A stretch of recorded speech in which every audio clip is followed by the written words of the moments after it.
सालों में पहली बार परमाणु हथियारों को लेकर एक बड़ी बैठक हुई। जानकारी के मुताबिक इस मीटिंग में चालबाज चीन ने कहा कि अगर चीन और ताइवान के बीच जंग होती भी है तो भी परमाणु हथियारों का इस्तेमाल चीन नहीं करेगा। यह भरोसा चीन ने इस मीटिंग में देने की कोशिश की है। चीनी अधिकारियों ने बातचीत के दौरान अमेरिकी अधिकारियों को इस बात का यकीन दिलाया कि दोनों देशों के बीच जंग में अगर चीन की हार भी होती है तो भी वो परमाणु हथियारों का यानी कि न्यूक्लियर वेपन्स का इस्तेमाल नहीं करेगा। इस मीटिंग का हिस्सा रहे अमेरिकी अधिकारी डेविड सेंटरो ने कहा कि चीनी अधिकारी इस बात को लेकर निश्चिंत हैं कि वो बिना परमाणु हथियारों का इस्तेमाल किए हुए भी ताइवान को मात दे सकते हैं, हरा सकते हैं। इधर ताइवान ने चीन के इस वादे को मानने से इनकार कर दिया है और इसे चीन की चालबाजी करार दे रहा है ताइवान। बताया गया कि यह मीटिंग अमेरिकी रक्षा मंत्री लॉयड ऑस्टिन और चीनी रक्षा मंत्री डोंग जून ने 31 मई को शंघाई में की थी। दोनों देशों के बीच उस समय बातचीत हुई थी जब दोनों देशों के बीच आधिकारिक और जियोपॉलिटिक्स पर तनातनी चल रही थी। इसी दौरान एक बैठक हुई जिसमें विदेश मंत्री स्तर की वार्ता हुई। एक टेबल के एक तरफ अमेरिका के विदेश मंत्री बैठे थे, टेबल के दूसरी तरफ चीन के विदेश मंत्री बैठे थे और फिर जब जियोपॉलिटिक्स पर लेकर चीन और ताइवान के रिश्तों को लेकर जब बातचीत शुरू हुई तब ताइवान पर हमला होगा या ताइवान के साथ अगर जंग भी होगी तो चीन ने यह भरोसा दिलाया कि हम किसी भी तरीके से न्यूक्लियर वेपन्स का इस्तेमाल नहीं करेंगे। और यही अमेरिका की मंशा भी थी कि इस बातचीत में कम से कम इस बात का हल निकले कि न्यूक्लियर वेपन्स का यानी कि जो घातक हथियार हैं उसका इस्तेमाल चीन नहीं करेगा। क्या कुछ हुआ है? चीन का वर्जन क्या है? चीन ने यह कहा कि हम भरोसा देते हैं कि ताइवान से जंग हारे तो भी न्यूक्लियर वेपन का इस्तेमाल हम नहीं करेंगे।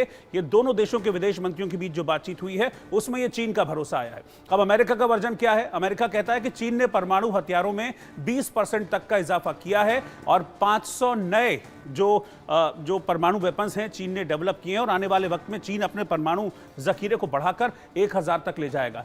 तो दो बातें अभी तक निकलकर सामने आई हैं। एक तरफ चीन का वर्जन, चीन तो ये भरोसा दिला रहा है कि भाई हमारी जंग भी होती है, लड़ाई भी होती है तो हम न्यूक्लियर वेपन्स का इस्तेमाल नहीं करेंगे। लेकिन अमेरिका की चिंता ये है कि 20% का इजाफा अभी तक चीन ने अपने परमाणु बेड़े में कर लिया है, यानी कि न्यूक्लियर वेपन्स में 20% का इजाफा किया है। अब इसमें ताइवान का वर्जन जानना बहुत जरूरी है। ताइवान ने क्या कहा? ताइवान ने बिल्कुल ये साफ कह दिया कि हमें बिल्कुल भी भरोसा नहीं है, यानी कि चीन जो ये बात कह रहा है कि वो न्यूक्लियर वेपन्स का इस्तेमाल नहीं करेगा, हमें इस बात पे भरोसा नहीं है। अगर मौका पड़ा तो हो सकता है कि चीन हमारे साथ जंग में न्यूक्लियर वेपन्स का इस्तेमाल करे। तो इस मीटिंग में ये 3 वर्जन निकलकर सामने आए हैं। पहले अमेरिका का वर्जन, फिर चीन का वर्जन, उसके बाद ताइवान का वर्जन, जिसमें ताइवान ने साफ तौर पर कह दिया है कि उसे चीन पर रत्ती भर भी भरोसा नहीं है। इधर अमेरिकी रक्षा विभाग की रिपोर्ट के मुताबिक चीन ने 2021 से 2023 के बीच अपने परमाणु हथियारों की संख्या को 20% बढ़ाया है, जैसा कि मैंने यहां पे आपको दिखाया भी। चीन के पास 500 ऑपरेशनल न्यूक्लियर वेपन्स हैं। ऑपरेशनल का मतलब आप समझते हैं? इसका मतलब यह है कि वो कभी भी उनका इस्तेमाल कर सकता है, रेडी टू फायर। और 2030 तक 1000 परमाणु हथियार चीन के पास हो जाएंगे। इसी बात का डर ताइवान को भी है, इसी बात का डर चीन को, इसी बात का डर अमेरिका को भी है। इसीलिए इस मीटिंग को रखा गया था। दोनों देशों के विदेश मंत्री इस मीटिंग में शामिल हुए थे। हालांकि इस मीटिंग में चीन की तरफ से भरोसा जरूर दिलाया गया है कि हम किसी भी तरीके से, किसी भी परिस्थिति में, युद्ध के हालात में भी परमाणु वेपन्स यानी कि न्यूक्लियर हथियारों का इस्तेमाल हम नहीं करेंगे। लेकिन जहां तक बात मैं करूं अमेरिका की, तो अमेरिका की चिंता यह है कि चीन भले ही भरोसा तो दे रहा है लेकिन वो तेजी से अपना जो न्यूक्लियर एम्यूनिशन है उसको बढ़ा भी रहा है। 20% का इजाफा उसने भी कर लिया है और एक कैलकुलेशन है ये अमेरिका के खुफिया विभाग की, अगर इसी गति से चीन न्यूक्लियर वेपन्स बनाता रहा तो साल 2030 तक यानी कि आने वाले 6 सालों में जो अभी स्ट्रेंथ है, न्यूक्लियर स्ट्रेंथ है चाइना की, यानी कि 500 ऑपरेशनल न्यूक्लियर वेपन्स, वो अगले 5 सालों 6 सालों में बढ़कर 1000 पहुंच जाएगी। जबकि ताइवान को तो भरोसा ही नहीं है चीन के ऊपर। दरअसल चीन के पड़ोसियों से रिश्ते बेहद खराब हैं और ये बात तो जग जाहिर है ही। आइए जानते हैं कि दक्षिण चीन सागर, जिसको अंग्रेजी में साउथ चाइना सी भी कहते हैं, उसको लेकर चीन के पड़ोसी मुल्कों से आखिर उसका क्या विवाद चल रहा है। चीन दक्षिण चीन सागर को लगातार अपना बताता है। इंडोनेशिया और वियतनाम के बीच पड़ने वाले ये समुद्री इलाके 35 लाख वर्ग किलोमीटर में फैला है। इसको समझने की जरूरत है।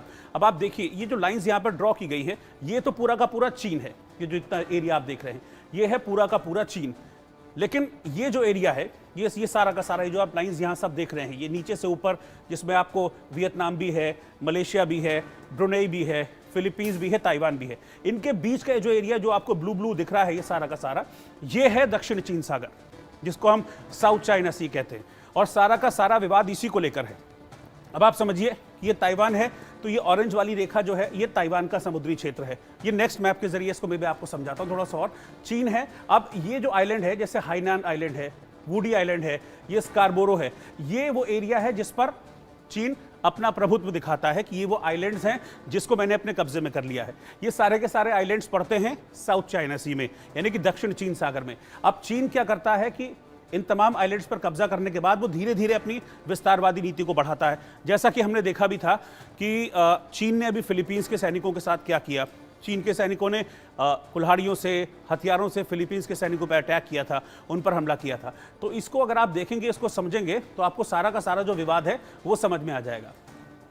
तो चीन हाइनान आइलैंड पर कब्जा कर चुका है, वुडी आइलैंड को अपना बताता है, स्कारबोरो को अपना बताता है, और इसके अलावा स्प्रेटली आइलैंड। ये वो तमाम आइलैंड्स हैं जिस पर चीन अपना प्रभुत्व दिखाता है, और इसी के बेसिस पर चीन ये कहता है कि दक्षिण चीन सागर मेरा है और इस इलाके से जो भी व्यापार होगा वो सबसे ज्यादा व्यापार मैं करूंगा। और जैसा कि बहुत क्लियर है कि जितना भी व्यापार पूरी दुनिया में समंदर के जरिए होता है, उसका करीब 1/3 यानी कि तीसरा हिस्से का जो व्यापार है, अरबों डॉलर का व्यापार, इसी दक्षिण चीन सागर के जरिए होता है। और इसीलिए चीन लगातार इस एरिया पर अपना कब्जा जमाने की कोशिश करता है, और इसीलिए फिलीपींस से भी उसका विवाद है, मलेशिया से भी उसका विवाद है, ब्रुनेई से भी उसका विवाद है, वियतनाम से भी चीन का विवाद है। इसके जरिए और समझिए, अब एक चीज और समझने की जरूरत है। ये जो आप डॉट्स देख रहे हैं ना,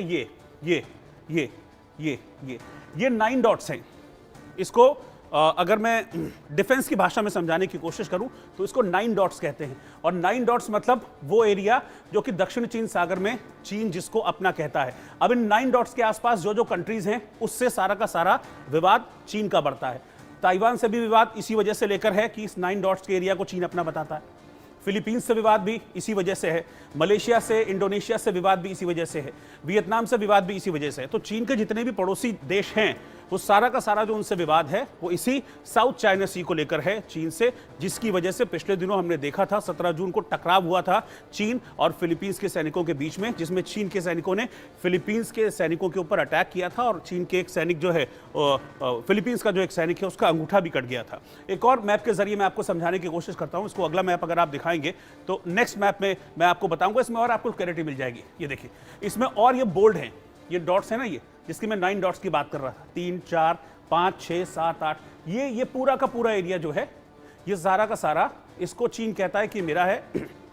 ये दक्षिण चीन सागर का एरिया है। इसमें और क्लैरिटी आपको मिलेगी।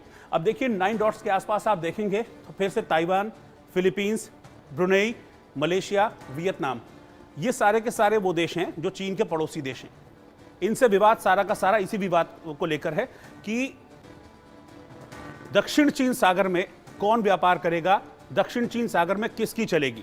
और चीन की इस दादागिरी को हमेशा से अमेरिका चैलेंज करता आया है। इसलिए इन 9 डॉट्स के एरिया में, जो साउथ चाइना सी है, इन 9 डॉट्स के एरिया में अमेरिका भी लगातार जो अपने जंगी जहाज हैं, जिसको युद्धपोत कहते हैं, वो लगातार अमेरिका के युद्धपोत भी इस 9 डॉट्स के एरिया में पेट्रोलिंग करते रहते हैं, ताकि चीन की दादागिरी से जो ये पड़ोसी देश हैं जो साउथ चाइना सी को यूज कर रहे हैं, वियतनाम है, मलेशिया है, ब्रुनेई है, फिलीपींस है, ताइवान है, इससे चीन की दादागिरी से इनको मुक्त रखा जा सके, इनको आजाद रखा जा सके।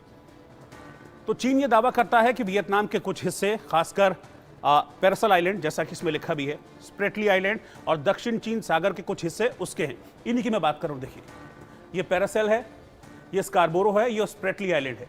ये एरिया जो है, ये चीन दावा करता है कि मेरे हैं, जबकि एग्जैक्टली ऐसा है नहीं, ये चीन के एरिया है नहीं। इंडोनेशिया से विवाद क्यों है चीन का, उसको भी समझने की जरूरत है। इंडोनेशिया से विवाद इसलिए है कि चीन और इंडोनेशिया के बीच नातूना आइलैंड और दक्षिण चीन सागर के कुछ हिस्से हैं, जिसको लेकर चीन और इंडोनेशिया के बीच खींचतान रहती है। इंडोनेशिया अपने इलाके में एक ऑयल एंड नेचुरल गैस की सप्लाई के लिए प्रोजेक्ट पर काम कर रहा है, लेकिन चीन इसी पर आपत्ति जताता है। अब विवाद मलेशिया से भी है। ये देखिए, ये है मलेशिया। अब मलेशिया से विवाद की क्या वजह है? मलेशिया से विवाद की वजह है कि चीन यहां भी स्प्रेटली आइलैंड को लेकर लड़ता है। ये इसकी मैं बात कर रहा हूं, ये है स्प्रेटली आइलैंड। इस स्प्रेटली आइलैंड को लेकर चीन मलेशिया से लड़ता है। अप्रैल 2020 में चीन की नौसेना ने एक मलेशियाई जहाज को घेर लिया था। इस पर मलेशिया की ओर से आपत्ति जाहिर की गई। बाद में अमेरिका और ऑस्ट्रेलिया के जंगी जहाज भी इस विवादित इलाके में घुसे थे। इसी की बात कर रहा हूं। ये 9 डॉट्स का जो एरिया है, इसी 9 डॉट्स में अमेरिका और ऑस्ट्रेलिया के जंगी जहाज घुसे थे, जिसके बाद चीनी जहाज को वहां से वापस लौटना पड़ा था। और वक्त वक्त पर ऐसा होता है कि अमेरिका के जंगी जहाज इस एरिया में पेट्रोलिंग करते रहते हैं। ब्रुनई से विवाद क्या है? ब्रुनई देखिए एक छोटा सा इस्लामिक देश है। चीन और ब्रुनई के बीच भी दक्षिण चीन सागर के कुछ हिस्सों स्प्रेटली आइलैंड को लेकर विवाद है। ब्रुनई को अक्सर दक्षिण चीन सागर में साइलेंट दावेदार कहा जाता है। अब चीन का कहना यह है कि स्प्रेटलिस यानी कि नानशा, पैरासेल यानी कि शीशा और प्रताश डोंगसा, मैल्सफील्ड बैंक उसके इलाके हैं, उसके आइलैंड हैं। पैरासेल द्वीप समूह में बड़े द्वीप, लिंकन द्वीप, डंकन द्वीप, मनी द्वीप, पैटल द्वीप और टाइटन द्वीप हैं। इसके अलावा स्प्रेटली की बात करूं तो स्प्रेटली में Fiery Cross Reef, Subi Reef, Mischief Reef, Johnson South Reef, Gaven Reef, Hughes Reef और गुआटेरन रीफ द्वीप हैं। इन पर भी चीन अपना कब्जा जमाने की, अपना दावा जमाने की कोशिश लगातार करता है। इसके अलावा स्कारबोरो की बात करूं मैं, स्कारबोरो शोल पर, तो इस पर भी विवाद है, जो फिलीपींस से लगभग आप समझ लीजिए कि 230 किलोमीटर और चीन के हेनान द्वीप से 1000 किलोमीटर की दूरी पर है। अब आप सोचिए 1000 किलोमीटर दूर है, लेकिन चीन फिर भी इस पर अपना दावा करता है। चीन ने 2014 में स्प्रेटली द्वीप चौकियों पर भूमि सुधार और बुनियादी ढांचे के निर्माण में तेजी लाई थी। चीन की इन्हीं हरकतों से सब नाराज हैं। मेरे सब का मतलब है कि जितने भी ये जो कंट्रीज हैं, चीन की जो नेबरिंग कंट्रीज हैं, वो नाराज हैं। और इसी वजह से फिलीपींस और चीन हम देखते हैं कि समंदर में आपस में फिर से भिड़ गए थे, जिसकी तस्वीरें आप इस वक्त देख पा रहे हैं। यहां पर ये देखिए।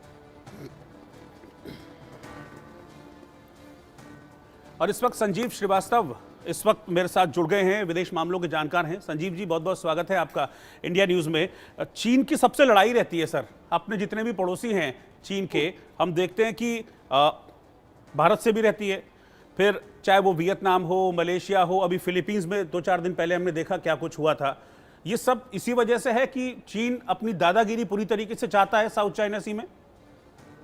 जी जी बिल्कुल, जैसा कि आपने अपने रिपोर्ट में भी बड़े विस्तार से समझाया कि साउथ चाइना सी पर चाइना एकाधिकार का दावा करता है। जो साउथ चाइना सी का 35 लाख वर्ग किलोमीटर का क्षेत्र है, उसके 90% भाग पर वो अपनी जो काल्पनिक 9 डैश लाइन है, उसके माध्यम से एकाधिकार का दावा करता है। और इस वजह से जो साउथ चाइना सी के जो 6 छोटे राष्ट्र हैं, ताइवान के साथ को अगर ले लें तो ये जो राष्ट्र हैं, इनके अपने एक्सक्लूसिव इकोनॉमिक जोन्स हैं, इनके अपने टेरिटोरियल राइट्स हैं, उन सभी को चाइना उसको नकारता है और उनके वेसल्स को, उनकी शिप्स को लगातार वो हरास करने की कोशिश करता है।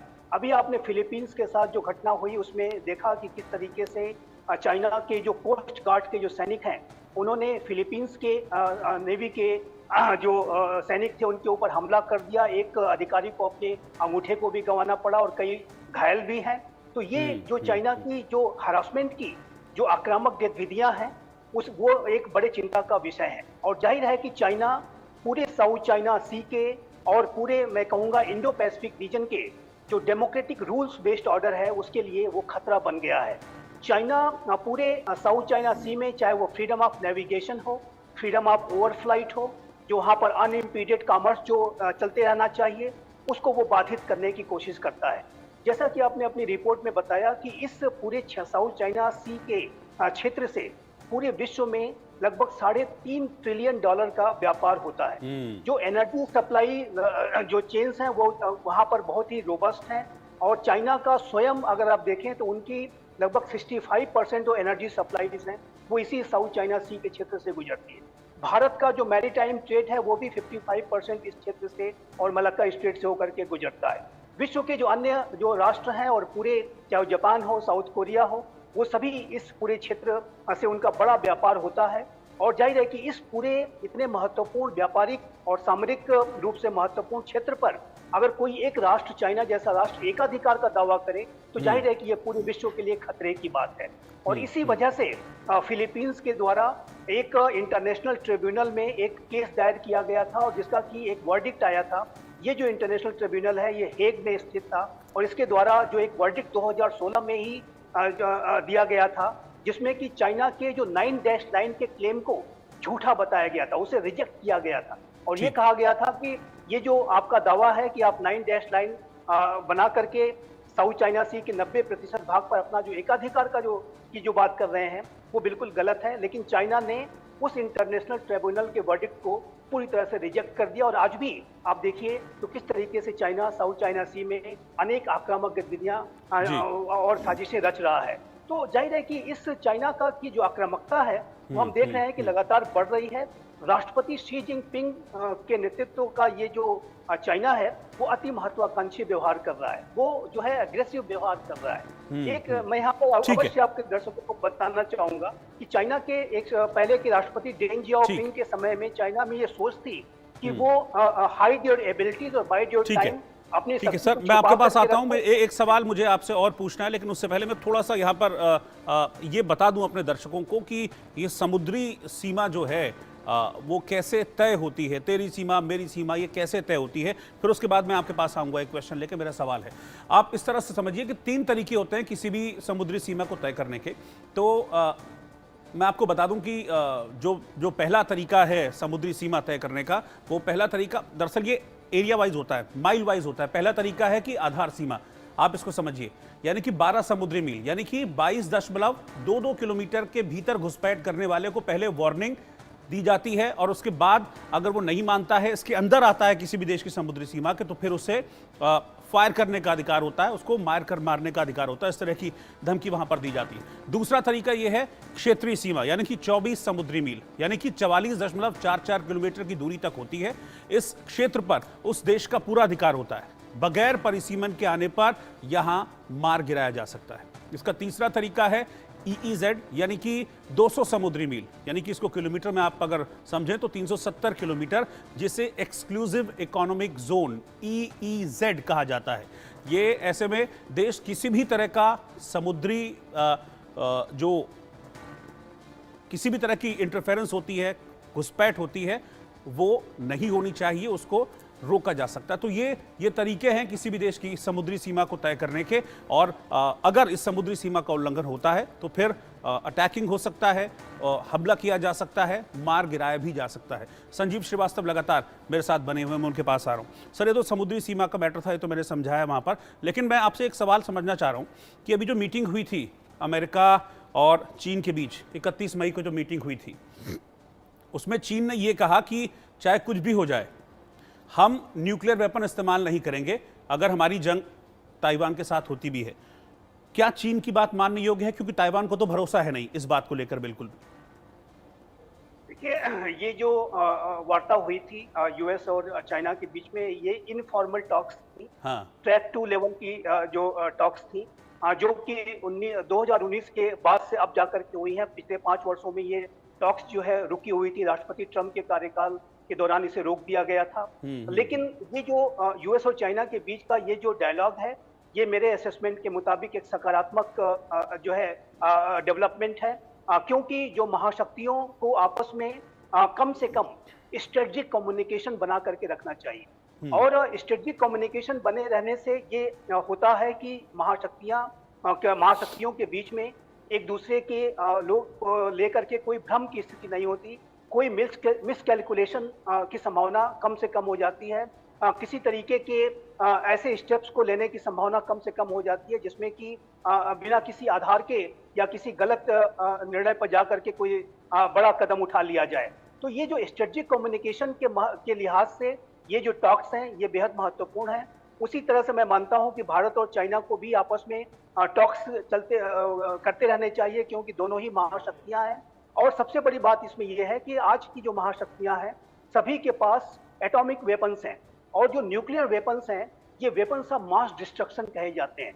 और यदि महाशक्तियों के बीच में कोई मिसकैलकुलेशन हो जाता है, किसी तरीके की वो गलत निर्णय पर पहुंच जाते हैं, तो ये जो है म्यूचुअली एश्योर्ड डिस्ट्रक्शन, जिसे हम मैट कहते हैं, वो स्थितियां पैदा कर सकता है, सर्वनाशी स्थितियां पैदा कर सकता है। मेरा ऐसा मानना है कि जो न्यूक्लियर वॉर है अफोर्डेबल नहीं है। कोई भी राष्ट्र आज के समय में न्यूक्लियर वॉर अफोर्ड नहीं कर सकता। 1945 में और 2024 में अंतर यह है कि 1945 में सिर्फ अमेरिका के पास एटॉमिक वेपन्स थे, लेकिन आज के वर्तमान समय में, आज के दिन तक की अगर बात करें, तो विश्व की सभी महाशक्तियां, जो बड़ी महाशक्तियां, उनके पास एटॉमिक वेपन्स हैं, और सभी के पास सेकेंड स्ट्राइक कैपेबिलिटी है। यानी कि अगर एक राष्ट्र ने किसी दूसरे राष्ट्र पर न्यूक्लियर वेपन से हमला कर दिया, तो दूसरा राष्ट्र ऐसी कैपेबिलिटी रखता है कि उसे अपने न्यूक्लियर वेपन से रिस्पॉन्ड कर सकता है। और उसके लिए लैंड, एयर, सी, सबमरीन्स हर तरीके के ऑप्शंस मौजूद हैं। तो ऐसे में जहां तक चाइना का प्रश्न है, जो आपने प्रश्न पूछा है, मेरा ऐसा मानना है कि चाइना न्यूक्लियर वेपन्स के इस्तेमाल का दुस्साहस नहीं करेगा, क्योंकि यदि चाइना ने ऐसा कोई कदम उठा लिया तो ये चाइना के लिए भी सर्वनाशी स्थितियां पैदा करेगा। और ये जाहिर है कि जो जहां कहीं भी चाइना अटैक करता है वहां पर तो एक महाविनाश पैदा होगा ही, लेकिन उसके रिस्पांस में जो अटैक आएगा उससे चाइना भी जो है बेहद उसको बड़ी क्षति उठानी पड़ेगी, उसका ठीक। भी उसके लिए भी सर्वनाशी स्थितियां पैदा होंगी। तो ऐसा मेरा मानना है जी। कि चाइना जो अपनी बात कह रहा है उस पर वो अमल अवश्य करेगा, क्योंकि उसके लिए भी एक बहुत घातक ये तो साबित ये होगा। मजबूरी भी लेकिन है उसकी और प्रेशर भी है उसके ऊपर, डर उसको भी है चाइना को कि अगर इस तरह की कोई हिमाकत करता है तो फिर उसको इसके कॉन्सिक्वेंसेस झेलने पड़ सकते हैं, वो बहुत खतरनाक होंगे चाइना के लिए। बहुत बहुत शुक्रिया सर आपका, संजीव श्रीवास्तव जी, साथ में जुड़ने के लिए और डिटेल में इन सारी चीज़ों को हमारे दर्शकों को समझाने के लिए। और अब आपको दिखाते हैं कि कैसे